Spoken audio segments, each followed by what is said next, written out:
Robert Ray. I got tired of working on caboose kits, and so I decided to give an update on what I'm doing with the modules. These are my T-Trak-Z Modules. I finally got the garage cleaned up just enough that I could set them up on my table here. As you can see, this table is really warped. So I leveled everything, and good thing that levelers are part of the standard. Anyways, seeing how the pins and magnets hold, the magnets hold pretty good. You can see that I've got a pin in here, and this is the washer plate, and the magnet's actually on the other side of this wood, but it's a 92-pound pull. So let's see. There you go. Okay, so testing wiggle. You can see, well, it's hard to do with one hand here, but you can see as I push on this side and push on this side, you can hear a little bit of movement, but it's like maybe 200 microns. I swear, it's less than half a millimeter. You know, it's just nothing.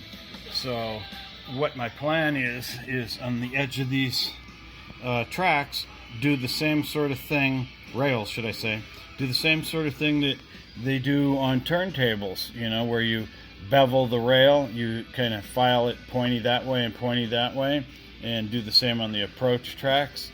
That way alignment could be ever so slightly off from one module to the next, but because these will be beveled, then that bevel is going to realign any wheels as necessary. So the magnet and pin system seems to work, which if you want to use Atlas track, you better come up with something. Either you come up with an ugly splice track, and I came up with one, it just, I wasn't happy with it. It's like, it's ugly.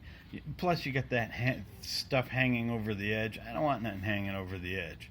So again, you could see on this module here, you know, I force one way, force the other way. The pin holds it in perfect alignment.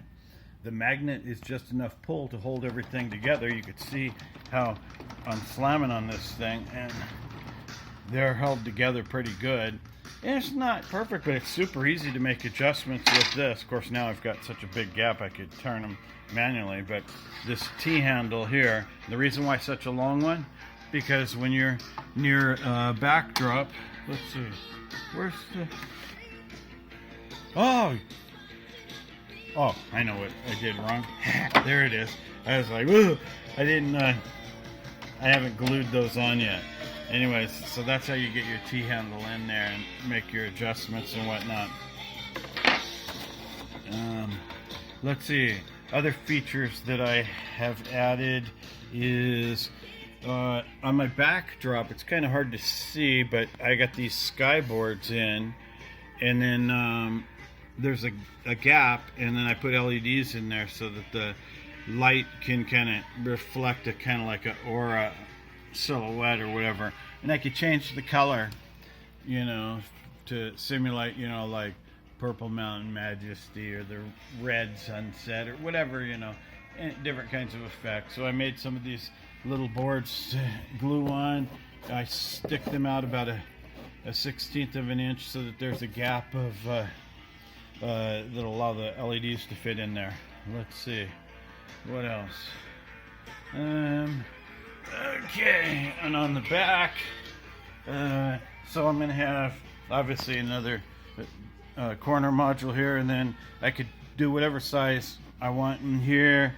This one's got to be narrower because of the extra depth that I did for that module, but that's fine, you know. And on my connectors, I got the standards and then the standard DC, but these ones here are my own extra. Since they're spare slots, I can daisy chain my LEDs, and one controller can control several modules. So anyways, that's my status update for now of these modules. Now what I got to do is assemble some more. So I got the plywood for it, lasers all up and running, and here's my messy workbench, and I'll get to it.